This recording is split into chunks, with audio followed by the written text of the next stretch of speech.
From Redmond, Washington, Microsoft Chairman Bill Gates and other Microsoft officials held a 35-minute news conference sharing their views on the suit by the Justice Department. Jeff, do you want to join us up here? Good morning. I'm Mitch Matthews. I run PR here at Microsoft. I think we're ready to begin. I'd like to say welcome to all of you here who are assembled here in Redmond, as well as those people who are joining us on the telephone listening into the conference call. As you know, the purpose of the briefing today is to respond to the government's actions with respect to filing an antitrust lawsuit against Microsoft. Before I begin some housekeeping, I should mention that those listening in by phone, you'll have an opportunity to ask questions at a second teleconference call that we'll be doing about 30 minutes later after this. The phone-in numbers are on the advisory that went over the wire this morning, also on our website, and I'll circle back at the end of this and give you those numbers. Joining me today is Bill Gates, Chairman and CEO of Microsoft, Bill Newcomb, who's our Senior Vice President of Law and Corporate Affairs, and Jeff Rakes, who's our Group Vice President of Sales at Microsoft. Bill Newcomb will now begin with a statement. Thank you. Thank you, Mitch. Good morning, and thank you all for coming this morning. As you know, the Justice Department and 20 state attorney generals today have filed lawsuits against Microsoft Corporation. As many of you also know, we spent the past 2 weeks in serious negotiations with the government in the hopes of averting a lawsuit. We are disappointed that we were not able to resolve the matter. No matter how many proposals we put on the table, the government kept asking for more. Several things are clear at this stage. The government wants Microsoft to either deconstruct our Windows product by removing Internet technology that has been a part of that product since August of 1995, or the government insists that Microsoft incorporate Netscape's competing browser product with every copy of our Windows operating system. There is no sensible basis in law or in policy for demands like that. The lawsuit poses a fundamental threat to the ability of American companies to innovate on behalf of their customers and to design their products without fear of government intervention. In many ways, the lawsuit is really just a repeat of the lawsuit the government filed last October. Like last year's case, the government's central complaint seems to be that it is somehow illegal for Microsoft to advance our technology and to help our customers by making the Windows operating system work really well with the Internet. That case is currently on appeal.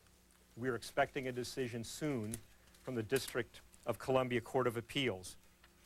The appeals court panel recently stated in its stay order that judges and juries should not be put in the unwelcome position of designing computers. We agree wholeheartedly, and we think our customers do too. We believe that the government was wrong to attack innovation last year. We believe the government is wrong to attack innovation today. We think that this lawsuit is bad for consumers.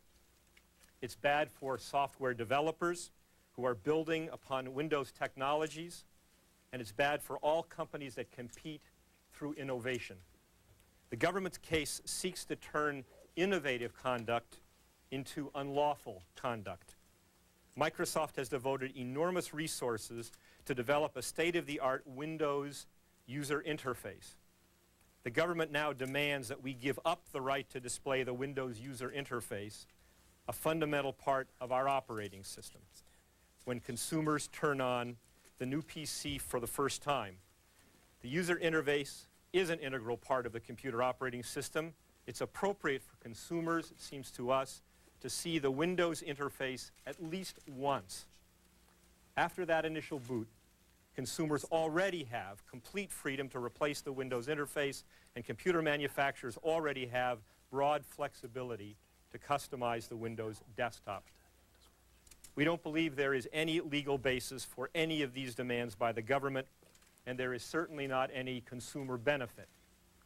We are confident that the facts and the law are on our side. The antitrust laws of this country, after all, are intended to protect consumers, not competitors.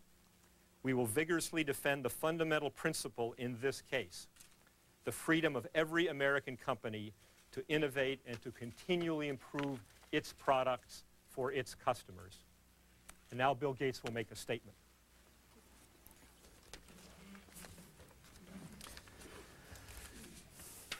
Well, thank you all for coming today. 23 years ago, Paul Allen and I started Microsoft on the principle that technology could dramatically improve people's lives. Since then, Microsoft has been hard at work making computers more affordable, easier to use, and accessible to millions of people. Today, people around the world do things with computers and the internet that just a few years ago would have seemed unimaginable. I'm especially proud of Microsoft's contribution in creating and advancing this revolutionary industry and constantly expanding consumer choice in hardware, software, and peripherals. Our Windows operating system is the most popular PC operating system in the world because it offers consumers the best combination of price and performance. Our desktop applications like Microsoft Word and Excel have made productivity tasks easier for millions of office workers, as well as people at home and at school. The internet features that are part of Windows have opened up a world of information and enabled thousands of other technology companies to create products for the internet. Today, we're shipping to computer manufacturers the next great innovation in software for the personal computer, Windows 98.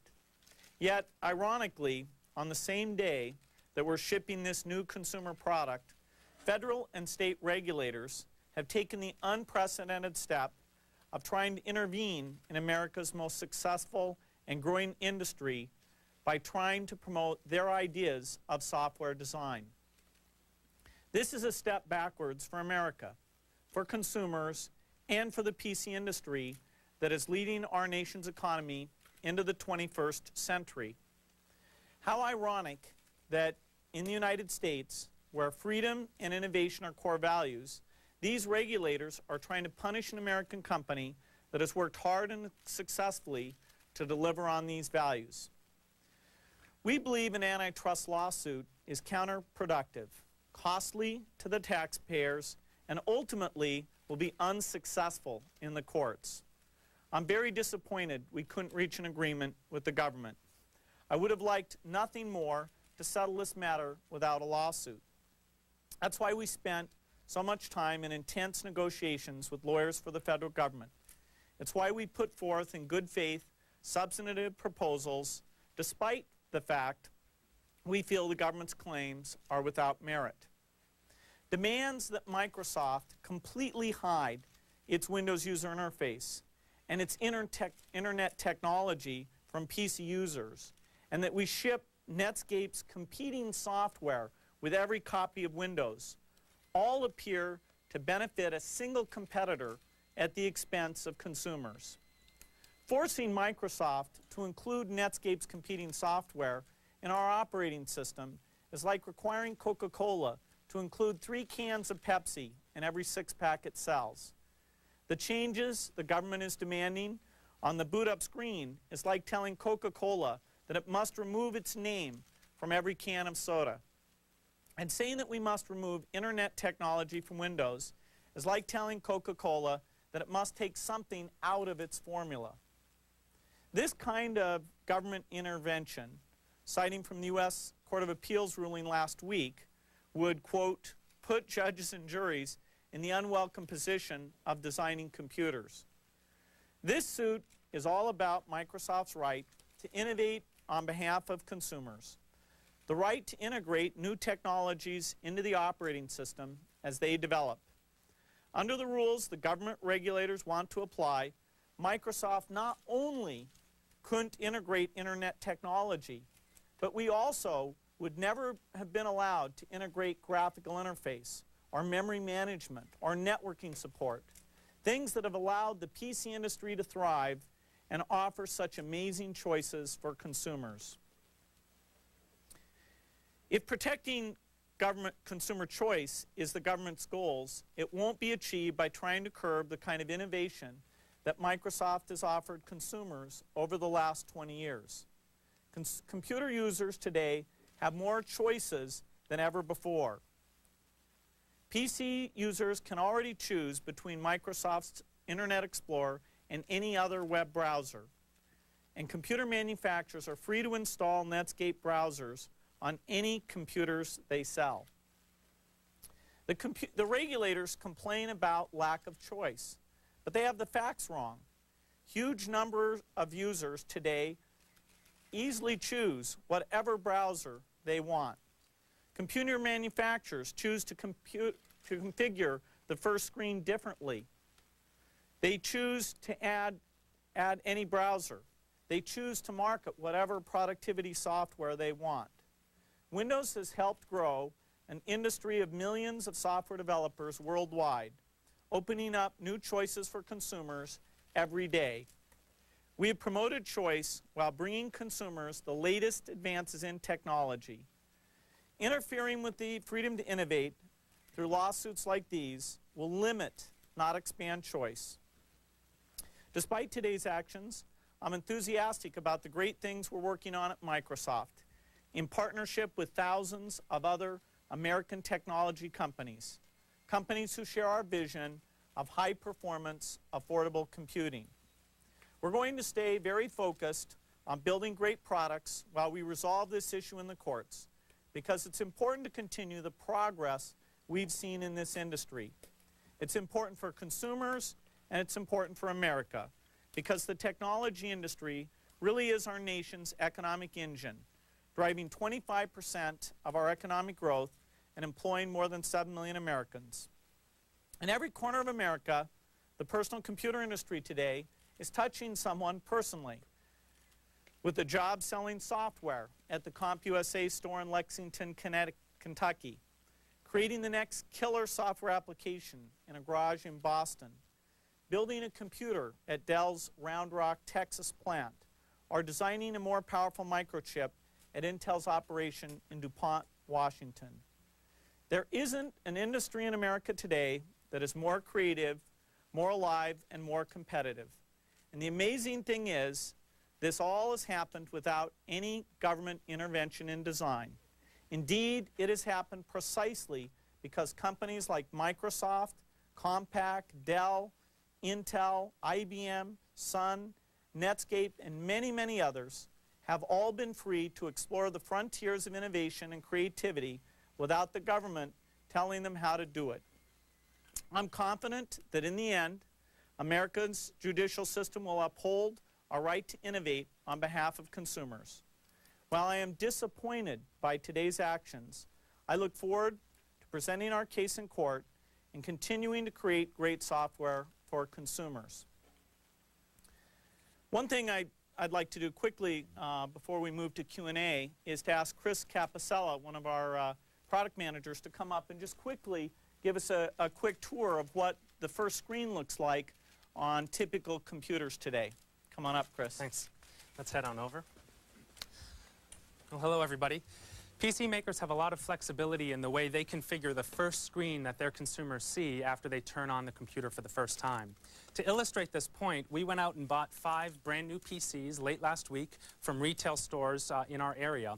And let's take a look at each one of these to see how they do just that. So these are exactly as they'd come out of the box. That's exactly right. We've taken them out of the box, turned them on, and this is the first screen that you'll see on each one of these computers. The first one we're going to look at, and you can see it on the large screens in front of you, is the Compaq Presario. Now, the first thing you'll notice as a Windows user is the familiar Start button and taskbar at the bottom, as well as some familiar icons like My Computer and the Recycle Bin. However, Compaq has used the flexibility with the Windows startup screen by putting a web page on the background as the first screen. So you can see this sort of starry night, and you can also see the Compaq logo right there. If I put my mouse over that, down pops a little menu that says customize my desktop, or get some service and support, or learn about my Presario. So Compaq has decided to add this functionality to the very first screen that you see when you turn the computer on, and that's very different than the other computers that we'll take a look at today. Now Compaq is shipping this machine with a DVD drive. Windows 95, which is running on all of these machines, doesn't have support built into it for DVD, so they had to build some software and include it on this machine. They decided to include a link right on the desktop for this DVD software. Now I, as a user, when I turn this computer on for the very first time after Windows finishes booting up, that software is right there on the desktop for me to double click on, at which point Compaq's DVD software comes up and running. I'll go ahead and close that down. There's also a video phone included with this Compaq PC, and once again they've added some software to manage that phone, and they put a link right on the desktop to make that happen. The other thing I should point out is that Compaq included software not only from Compaq itself, but also decided to include some software from another company, Intuit. In this case, they've included Quicken right on the desktop. So once again, I can double click, up comes Quicken, and off we go in setting up Quicken for the first time. So they've got a lot of flexibility in what icons they include and how they use this screen space that the user sees. The final thing I want to point out about this machine is that they included the channel bar as one of the elements that you see when you start the computer for the very first time.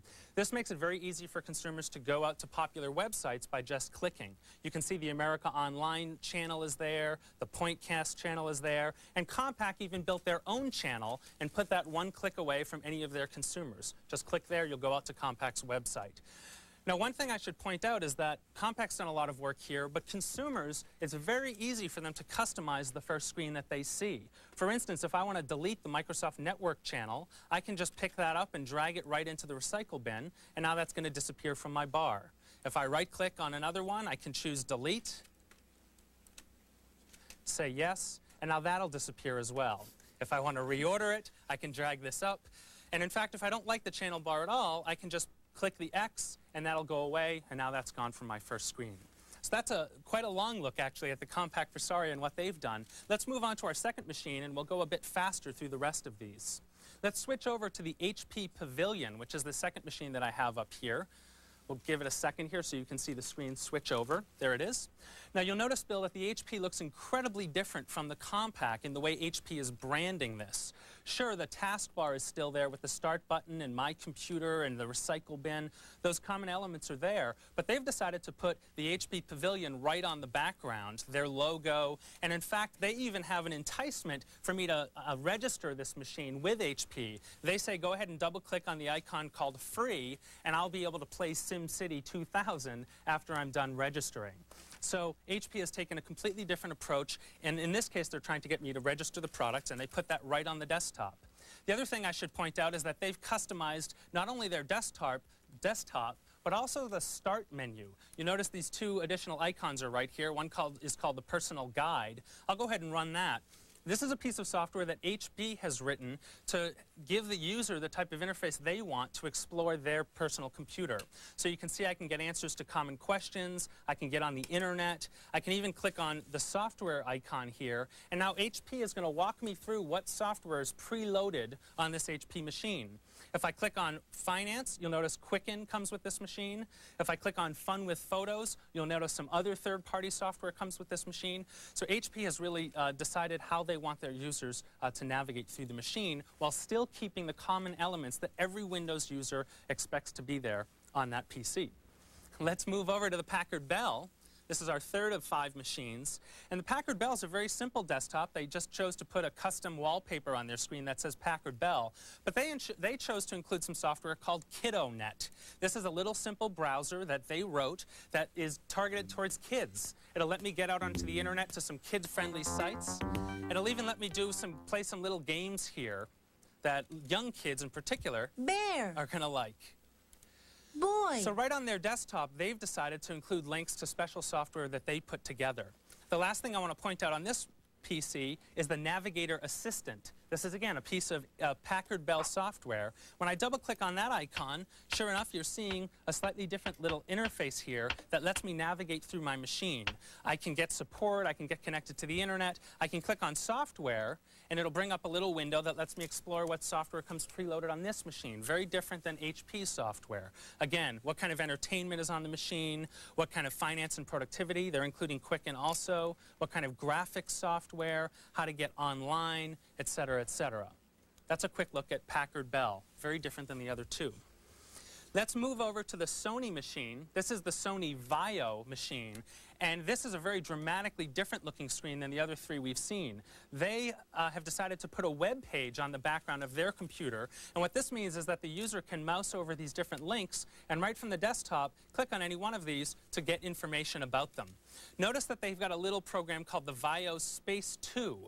Well, when I double-click on the VAIO Space 2, it asks the user, would you like to start this every time your computer starts? If I go ahead and say yes, now every time I turn my computer on, this little software program is going to run no matter what I've done here. So I have a lot of flexibility in how I, as a user, customize this little program. Similar to the HP and the Packard Bell, this little software called the VAIO Space 2 is a piece of software that lets the user navigate around the system. It's a way for Sony to build the relationship with the consumer that Sony wants to build right from the desktop. So if I click on software, it brings up a little browser window here, and again, I can navigate through and see that Quicken's on this machine. I can see some children's software. I can see some gaming software, etc. Let me close that down. I should point out here that in addition to all the software that you're seeing right on the desktop, they've decided to bundle Netscape Navigator with this machine. If I go to the Programs menu, if I come down to Netscape Communicator, I can see that it's right there a couple clicks away from me. And if I want to put that right on my desktop bill, I can simply do that by right-clicking, choosing Copy, and now I'll go ahead and paste it right under this icon. Let's choose Paste. And sure enough, Netscape Navigator is right on my desktop for me to double-click on. In fact, if I want to customize this further, I can just click on Internet Explorer, and I'll choose to delete that. Now that'll be removed from my desktop. If I want Netscape Navigator to be on my Quick Launch bar, I can just drag and drop it down to the Quick Launch, and sure enough, it's there. Very, very easy for the consumer to customize as they see fit. The last thing I want to point out is this fifth machine. This is the HP Kayak machine. We saw an HP machine earlier, and you'll notice that this is very, very different than that other one. The HP Pavilion is geared towards their low end, their consumers, whereas this is a workstation, a little bit more geared towards business users. So they've taken the flexibility that they have with the Windows First screen and made a different brand for these two machines, even though they're from the same company. And I just wanted to point out that with the HP Kayak comes with Netscape Navigator right on the desktop. So I don't have to go to the Start menu to find it. It's right there, just a couple clicks away. So I hope in just a couple of minutes we've shown that we've got 4 different vendors, 5 different PCs here, and although all of them have the common elements that every Windows user expects to see when they go to a Windows machine, the vendors themselves have a tremendous amount of flexibility in building the relationship with the consumer that they want. Great. Thanks, Chris. Sure. I think that balance of giving people the ability to buy a Windows machine and feel like they know how to navigate, that Windows really means something to them and it's useful, and yet you get some of the creativity that we've seen here. We think we've done a really good job striking that balance. Okay, now I'd like to bridge to a quick 10 minutes or so of questions. Bill and Jeff, if you could.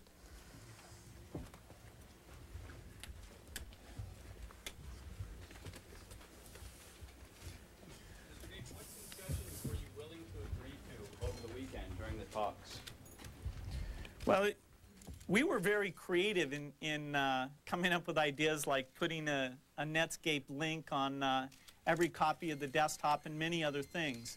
The problem we kept coming back to was that some of their requirements, in particular making it impossible for people to get at the internet functionality of our product, making it so that people would never see any Windows user interface elements at all, and asking us without any limitation to ship any Netscape software and require that it be installed on every machine. They kept coming back to those again and again. I mean, the words out of their mouth were always Netscape this, Netscape that. If you can't prove that you're going to really hurt your market position in a dramatic way, then we're not interested. Now, issue sounds personal for you, Mr. Gates? I wouldn't say it's a personal issue. I was disappointed to hear that they, in their press conference, they kept using my name again and again. I don't understand why they would do that. For us, the principle is a pretty simple one, and it's not a personal one at all.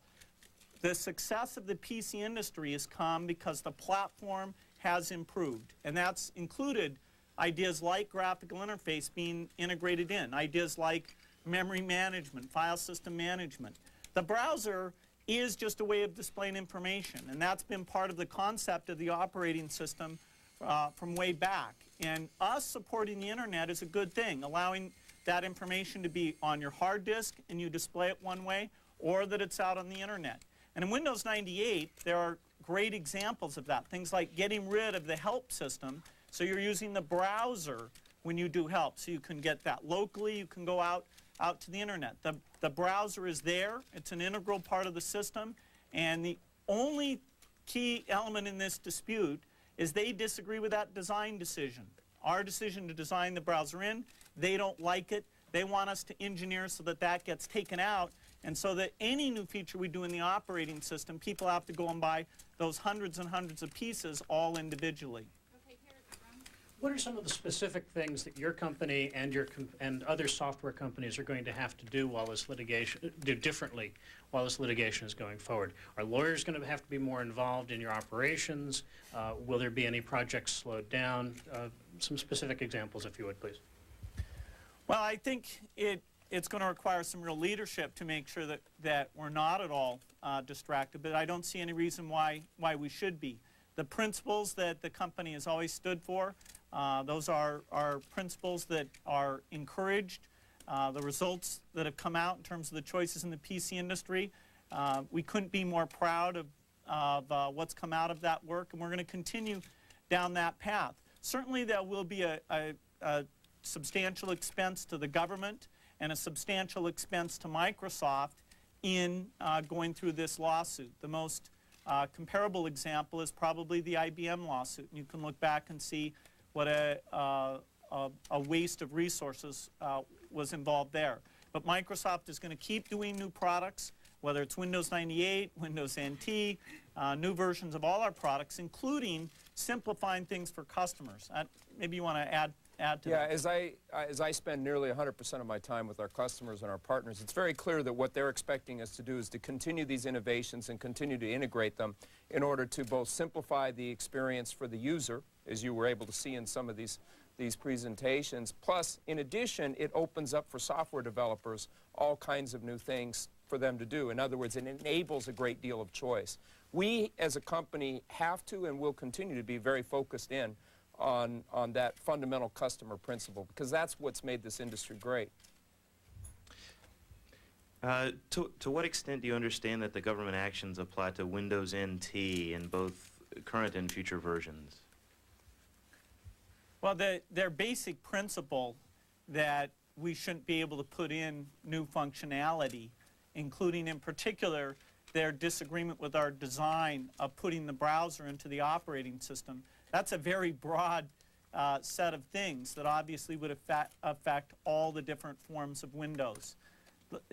Maybe Bill won't comment. I think the lawsuit specifically speaks to Windows 98, but the principles they have in mind would stop all advances in all forms of Windows. That's right. This lawsuit, as we understand it, is focusing entirely on Windows 98 at this point. Bill, as you say, it's Netscape this, Netscape that. Throughout the complaint, you and other Microsoft executives are quoted saying pretty aggressive things about Netscape. At this point, do you feel that you perhaps could take a different tack towards Netscape, or that you should have taken a different tack towards Netscape? Why did you perceive them as such a big threat?